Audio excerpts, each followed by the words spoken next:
అంటే సస్పెక్ట్నే కాదా?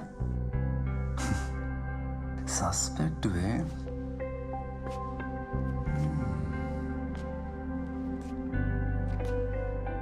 దీన్ని ఇంకా దగ్గరగా అబ్జర్వ్ చేద్దామని ఆఫర్. ఓ, జీతం ఎంత ఉండొచ్చు? పని ఎంత బాగా చేస్తావో చూసి దాన్ని బట్టి డిసైడ్ చేస్తాం. పర్క్స్ ఏమైనా ఉంటాయా? Bonus etcetera? అది చెప్పలేదు ఒకడే. ఆడేవుడు పక్షి కాని పక్షి. హూస్ ద పక్షి? అంతకుడు నాకు వదిలిన క్లూ.